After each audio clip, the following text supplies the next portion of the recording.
Teman yang dirahmati Allah Subhanahu wa taala, di ayat kedua surat Al-Ankabut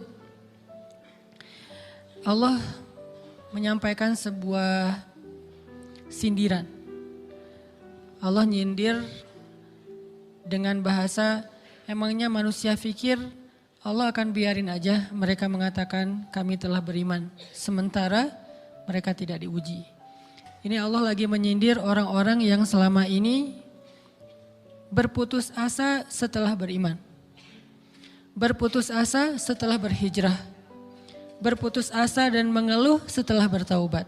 Allah lagi nyindir mereka nih. Seolah-olah Allah bilang, kenapa setelah kalian beriman malah kalian masih berkeluh kesah? Kenapa kalian setelah bertaubat malah menjadi ragu kepada Allah?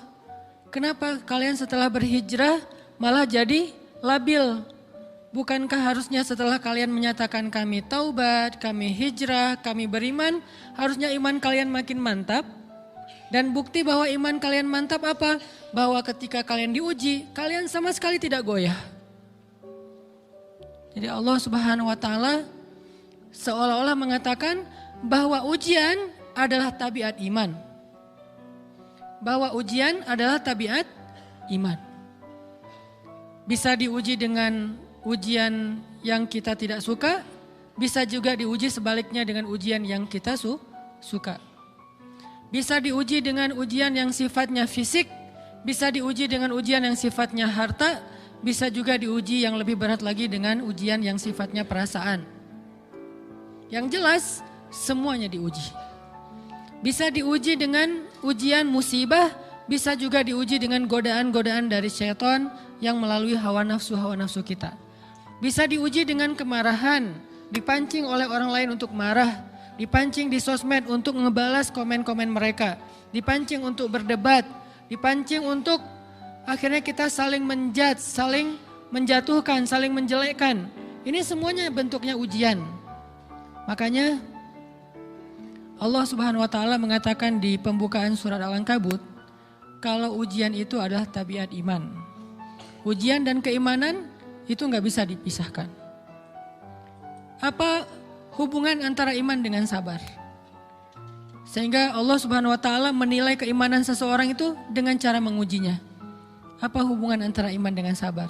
Ternyata ciri yang paling jelas orang yang imannya baik adalah sabarnya. Makin baik imannya, harusnya makin kuat kesabarannya. Jadi orang yang paling beriman itu tidak dilihat dari wawasan agamanya. Itu lebih kepada orang yang berwawasan luas, yang ilmunya banyak. Tapi belum tentu orang yang wawasannya luas adalah orang yang paling baik imannya, belum tentu. Bukankah iblis itu wawasannya luas? Dia mengerti banyak hal yang bahkan kita gak ngerti. Iblis ngerti tentang dunia di langit. Iblis mengerti tentang alam yang ada di surga, alam yang ada di akhirat. Iblis tahu, bahkan udah masuk surga.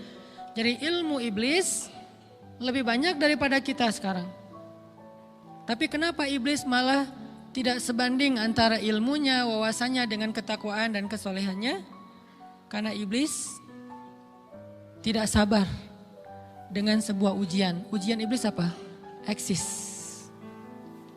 Itu ujiannya iblis. Dia udah lama eksis, followersnya banyak. Setiap dia posting, orang berlomba-lomba jadi first like. Setiap dia posting, di repost rame-rame. Di YouTube viral. Channelnya tuh paling banyak subscribersnya. Iblis. Coba cari nanti di YouTube iblis. Ada gak channel? Itu udah viral banget loh. Eksis banget. Tiba-tiba datang pendatang baru. Muncul pendatang baru. Pendatang baru ini tiba-tiba melejit. Followersnya langsung nambah. Kejar-kejaran akhirnya disalib. Pas lagi kayak gitu dia gak kuat dengan ujian nama besar, ujian eksistensi, ujian popularitas, ujian siapa yang lebih dihargai, ujian-ujian kayak gitu. Sama kayak kita kadang-kadang ngerasa udah banyak jasa dalam sebuah organisasi, udah banyak jasa dalam sebuah komunitas, udah banyak jasa dalam sebuah lingkungan, masjid, sekolah, organisasi, teman-teman, kita yang paling sering berkorban. Tapi ternyata yang eksis, yang masuk media, yang masuk TV justru orang lain. Itu kan ujian ya. Nah ini nih yang kadang-kadang ujian namanya zulzilu, diguncang perasaannya. Bukan diuji dengan fisik, kadang-kadang ujian sakit, capek, lelah, buat kita bisa kita lalui tuh dalam sebuah organisasi nih. Kita lagi bikin kegiatan sosial, baksos. Di sekolah, dengan OSIS-nya, dengan ROHIS-nya, di kampus, dengan BEM-nya, dengan LDK-nya, kita bikin acara baksos. Kan effortnya lumayan ya. Kita begadang untuk meeting, kita survei lapangan, kita kerja malah tidur sehari cuma 1,5 jam, 2 jam. Fisik kita lelah, fisik kita capek, kadang sampai sakit. Sampai dirawat di rumah sakit gara-gara kena misalnya tipes gitu, gara-gara kita habis-habisan bekerja, itu buat kita gak masalah. Ujian fisik kita lalui. Dan besok mau ngadain lagi, kita yang paling semangat dan aktif. Gak masalah capek juga. Gak masalah juga kita lelah, gak masalah kurang tidur, gak masalah berjalan jauh, gak masalah. Satu, ujian harta. Kita yang justru nombokin. Kita yang nalangin dulu modal-modal untuk kegiatan-kegiatan tersebut. Kalau ternyata gak tercover dananya, akhirnya gak bisa dibalikin talangan kita, gak apa-apa, kita ikhlas. Kita berkorban dengan harta kita. Butuh apa? Saya bayarin. Butuh apa? Kita lewatin ujian harta. Tapi begitu ujian perasaan, kita udah capek, lelah, kurang tidur, nombokin, nalangin habis-habisan. Ternyata teman kita yang jadi ketua panitia ada kadang cuma masalah itu doang. Atau dia yang jadi PR-nya. Yang namanya PR ketika diliput oleh media kan dia yang muncul mukanya kan. Akhirnya diundang oleh misalnya hitam putih lah atau apalah. Kok dia yang muncul di sana? Atau diundang berdua, tapi sampai di sana dia yang banyak ngomong, kita diam aja. Pulang-pulang pundung. Begitu besok mau ngadain lagi, udah gak mau terlibat. Left group. Kenapa itu terjadi? Ujian zulzilu, perasaan. Itu yang dialamin oleh iblis. Iblis rela banget disuruh beribadah, sujud beribu-ribu tahun, kuat iblis. Kalau kita mungkin jidatnya hitam, kalau iblis mungkin udah kepala-kepalanya hitam, saking rajinnya sujud. Wah, ibadahnya udah ribuan tahun. Iblis disuruh berkorban dengan harta yang dia miliki, dia kasih aja semuanya. Tapi kalau disuruh dia ngalah dari Adam untuk memimpin alamin, menjadi khalifatullahi fil ard, menjadi pemimpin, wakilnya Allah di muka bumi, buat iblis ini berat. Kenapa dia? Ana khairum min, saya lebih baik daripada dia. Saya lebih senior daripada dia. Saya lebih sehat daripada dia. Saya lebih keren daripada dia. Saya lebih. Ujian emosional, ujian ego, ujian perasaan. Itu yang lebih berat buat kita. Kadang sakit dan dirugiin orang lain, teman segala macam kita masih oke lah. Selama ini asal kita ngumpul selalu gue yang bayarin, oke deh gak usah dibahas. Baru dibahas nanti pas sakit hati. Kalau belum sakit hati kan gak dibahas kan? Gak apa-apa deh kita terus yang bayarin, kita traktirin ngopi apa segala macam. Gak pernah dibahas. Kebersit sih di benak kita, cuman gak mau dibahas. Kenapa? Udahlah biarin aja easy going. Kemudian kayak kita yang capek harus rempong sana kemari segala macam. Selalu acaranya di rumah kita, akhirnya kita yang bayarin, kita yang rempong, nyiapin segala macam, bebersih sendiri. Tapi begitu ada yang nyakitin perasaan kita sedikit aja, semua itu balik lagi. Dari dulu ya. Nah, keluar kan? Kenapa? Dipancing oleh ujian perasaan. Jadi ternyata yang paling berat itu adalah zulzilu, diguncang perasaannya. Kita kadang-kadang habis-habisan buat seseorang, gak masalah. Hujan-hujanan dia yang pakai jas hujan, kita gak pakai apa-apa, gak apa-apa. Sakit-sakitan juga, dikerok dan segala macam, biarin aja. Kalau perlu misalnya kalau bannya lagi kempes, dia naik Grab, kita dorong-dorong motor terus cari tempat segala macam sampai tengah malam. Gak apa-apa deh buat dia. Apa sih yang gak buat kamu? Begitu dia selingkuh, keluar semuanya. Mulai list report keuangan. Wah dulu sekian, sampai uang receh-receh juga dihitung kan ya. Kenapa bisa kayak gitu? Perasaan kan? Nah ini nih yang kita coba belajar. Mungkin malam ini kita lebih banyak membahas tentang sabar terhadap ujian perasaan. Karena banyak macam-macam ujian. Nah, gimana kita memanage perasaan kita? Gimana cara kita merecovery perasaan kita dengan bab sabar?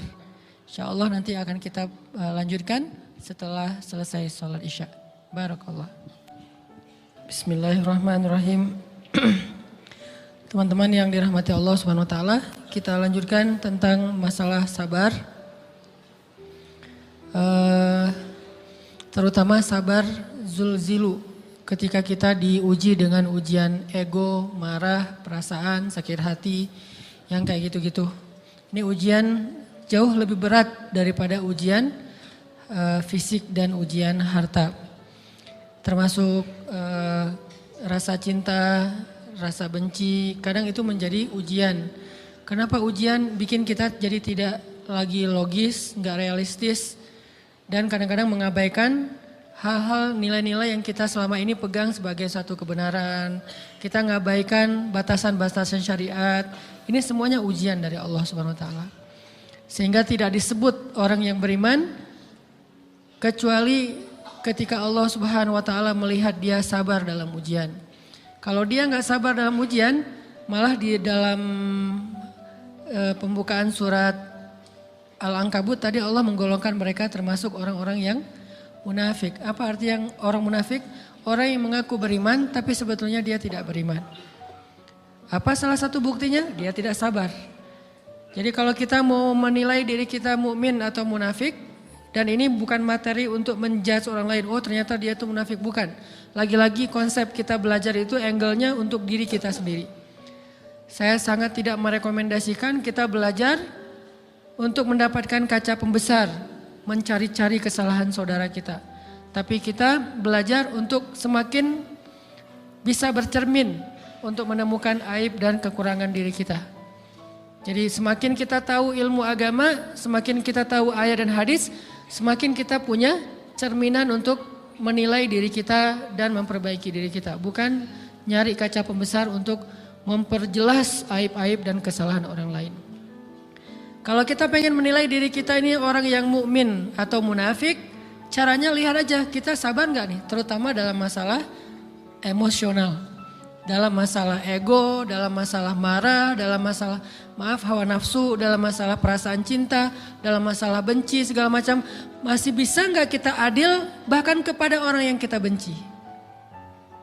Adil kepada orang yang kita benci, adil kepada musuh sekalipun. Bahwa jangan sampai kita gara-gara nggak suka kepada seseorang, kita berlaku zalim kepada dia. Jangan. Ini berarti kita harus ngelawan ego kita sendiri. Ego untuk memaafkan orang lain, ego untuk bisa melupakan kesalahan orang lain, ego untuk bisa berlapang dada dengan hal-hal yang gak nyaman daripada orang lain. Ini adalah ujian yang paling berat. Di situ kita bisa lihat kita nih mukmin atau munafik. Kalau gak pernah sabar sama sekali dalam masalah ego, dalam masalah emosional, berarti jangan-jangan kita tergolong di antara orang-orang yang kata Allah, wa ma hum bimu'minin. Mereka bukan orang yang beriman. Kata Allah di surat Al-Ankabut, mereka itu adalah wala ya'lamannallahul munafikin, orang-orang yang munafik. Nauzubillah min dzalik. Kalau kita merasa pernah sabar terhadap emosi kita, sekarang kita lihat sesering apa kita sabar terhadap emosi kita. Maka derajat seorang mukmin tergantung tingkat kesabarannya. Ada yang orang sabar hanya kalau disakiti dengan satu kata. Ada yang sabar dengan satu kalimat. Ada yang sabar dengan satu paragraf. Ada yang sabar dibully rame-rame juga dia sabar. Berarti lahum darajatun inda rabbihim. Orang beriman juga bertingkat-tingkat. Dan tingkatan itu tergantung tingkat kesabaran kita dalam menghadapi ujian, salah satunya ujian emosional kita, perasaan kita. Sehingga teman-teman yang dirahmati Allah SWT, salah satu program kita untuk terus mengembangkan diri, program untuk tumbuh, program untuk memperbaiki diri kita di hadapan Allah itu adalah coba kita program dalam sehari aja, terus kita nilai berapa kali kita berhasil ngelewatin ujian emosional. Bukan cuman marah, termasuk cinta, benci, tersinggung, sakit hati kayak gitu-gitu. Berapa kali kita bisa berhasil melewati itu dalam sehari. Gak usah seminggu, sehari aja. Di jalan, sama temen, di grup WA, di IG, di Twitter, di mana gitu. Coba kita lihat berapa kali kita bisa menahan diri kita dan bersabar. Bukan berarti tidak respon ya, bukan berarti pasif. Kita bisa merespon tapi dengan cara yang elegan. Kita bisa merespon tanpa harus memperlihatkan emosional yang meledak-ledak. Bukan berarti ketika disakiti orang, dihina dan segala macam kita diam aja. Gak selalu kayak gitu. Kadang-kadang kita perlu merespon untuk mengklarifikasi, tabayun kalau kata orang-orang yang dalam ilmu fikih. Kita harus tabayun. Tapi tabayun dengan marah itu beda. Tabayun dengan mencela itu beda. Sehingga kita mencoba menahan diri berpikir, aduh capek kalau gitu. Tapi kan ini bagian dari pembelajaran. Makin terbiasa kayak gitu, terbiasa elegan, maka otomatis jadi nggak terlalu repot lagi. Kan awal-awal bersikap pengen yang bijaksana, yang elegan, yang dewasa, itu kan kadang-kadang harus diusahain ya. Karena belum mengkarakter. Harus mikir dulu gimana ya sikap yang paling dewasa, gimana ya sikap yang paling bijaksana, gimana ya sikap yang paling wise, gimana ya sikap yang paling elegan, masih mikir. Tapi setelah berkali-kali kita latihan, lama-lama itu menjadi spontanitas kita. Dan kalau udah bisa kayak gitu, insya Allah kita sudah mulai meniru nih akhlak Nabi Muhammad SAW. Ini ujian perasaan banget. Kalau tadi saya ngasih contoh diselingkuhin itu sebetulnya cuman bercanda ya. Karena diselingkuhin ini pastinya bukan ujian, tapi musibah. Pengkhianatan ya, tidak ada tempat. Gimana kita ngelawan perasaan kita kalau lagi kayak gitu? Gimana kita ngelawan perasaan kita kalau lagi diuji? Gimana cara kita bersabar? Karena iman dan sabar itu bisa dibilang satu paket. Gak disebut orang beriman kalau gak sabar. Dan insya Allah orang yang sabar itu adalah ciri-ciri orang beriman. Gak mungkin disebut orang beriman kalau gak sabar. Kita pikir memang iman itu hanya ucapan. Kalau iman itu cuma ucapan, inna sholati wa nusuki wa mahyaya wa mamati lillahi rabbil alamin, gampang. Kalau iman itu cuma ucapan, hasbiyallah wa ni'mal wakil, gampang.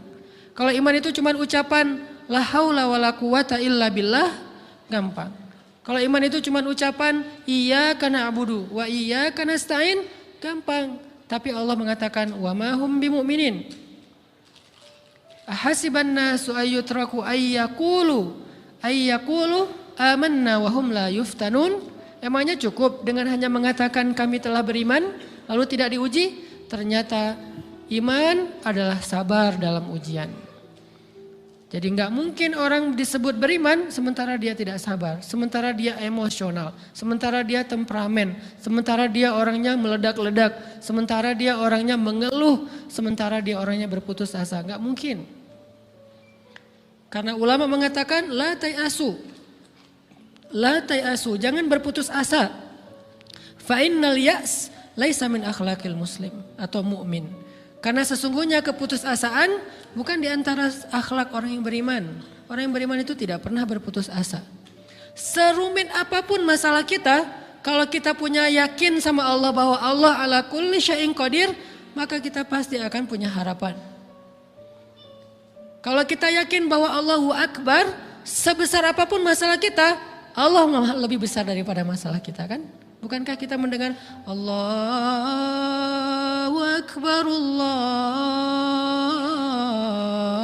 Akbar. Ada gitu yang lebih besar daripada Allah? Harusnya kita tidak pernah berdoa kepada Allah sambil mengatakan, ya Allah saya punya masalah besar. Itu sama aja dengan kita ngeledekin Allah. Sama aja kayak kita datang ke teman kita bilang gini, saya mau pinjam duit. Enggak akan banyak kok, saya tahu kamu kalau kebanyakan kamu enggak akan sanggup. Kan enggak mungkin kita ngomong gitu kan ya. Saya lagi banyak hutang nih. Saya mau minta tolong sama kamu. Insya Allah saya enggak akan minta seutuhnya. Saya tahu kamu juga kurang duitnya. Saya minta dikit-dikit aja lah. Kan enggak gitu kan cara kita minta tolong. Sama aja kita doa, ya Allah saya punya masalah besar. Ngomong ke Allah punya masalah besar. Kalau kita ngomong ke manusia kayak gitu wajar, tapi ke Allah, ya Allah saya punya masalah kecil nih. Apa? Ada hutang sedikit, berapa? 100 M. Allah kan ghaniyun, maha kaya, jadi jangan pernah mengatakan 100 M itu besar di hadapan Allah. Kita ngeremehin Allah banget. Bukankah Allah maha kaya? Jangan pernah mengatakan bahwa musibah kita, ditinggalkan orang yang kita cintai, dibully seluruh dunia, itu besar di hadapan Allah. Bukankah Allah cukup buat kamu, kata kamu? Inna sholati wa nusuki wa mahyaya hasbi Allah ni'mal wakil. Jadi Allahu Akbar. Sehingga kalau kita berdoa, ya Allah saya punya sedikit masalah. Bukankah Umar pernah mengatakan, ya nafsi, idza daqat alaikid dunya, fala taquli ya Rabbi indi hammun kabir, faquli ya hammun indi rabbun kabir. Wahai jiwaku, kalau kamu merasakan kesempitan, kegalauan, bingung, sakit, jangan pernah kamu mengatakan, ya Rabbi saya punya masalah besar. Tapi katakanlah, wahai masalah saya punya Rabb yang maha besar. Iman dan harapan, berharap itu nggak bisa dipisahkan. Iman dan sabar itu nggak bisa dipisahkan. Iman dan berserah diri atau menyerahkan urusannya, tawakul atau kita nyebutnya tawakal, nggak bisa dipisahkan. Bagaimana kita mau menyebut diri kita mukmin sementara kita nggak sabar ketika diuji dengan perasaan? Alhamdulillah kalau kita selama ini masih bersabar dengan ujian fisik. Ujian fisik yang setiap hari kita alamin apa? Lelah, capek, pulang kerja, pulang sekolah, pulang dari kampus, ngaji. Capek kan? Belum lagi macet-macetan, belum mandi pula. Dari tadi pagi, dari semalam kurang tidur dan segala macam. Lelah, capek, ngantuk. Kadang-kadang sampai drop kesehatan kita. Kita bisa lalui itu. Gak apa-apa, capek-capek juga. Yang penting saya pengen belajar. Jalan nih jauh-jauh. Ada yang dari Sumedang, ada yang dari Lembang, ada yang dari Banjaran. Dari mana-mana datang pengen ngaji. Jarak jauh gak apa-apa. Macet gak apa-apa. Lelah gak apa-apa. Habis duit gak masalah. Tapi sampai di sini kesenggol dikit aja sama teman kita. Dalam ucapan mungkin, dalam ekspresi kadang-kadang kita senyumin gak dibalas senyum. Atau mungkin hal-hal sepele. Itu bikin seolah-olah amal kita yang udah habis-habisan tadi jadi berkurang sampai habis pahalanya. Ujian perasaan. Kadang-kadang datang ke sini nggak ada rasa tidak nyaman sedikit mungkin dengan teman kita atau dengan orang yang di sebelah kita. Akhirnya kita merasa tersinggung. Akhirnya kayak jadi berlebih-lebihan. Di tangga, di pintu, pas keluar, di tempat wudhu, di mana. Hal sepele sebetulnya, tapi mengganggunya bukan fisik kita. Yang terganggu bukan harta kita, tapi yang terganggu perasaan kita nih. Rasa nyaman kita yang terganggu. Seolah-olah hilang semuanya.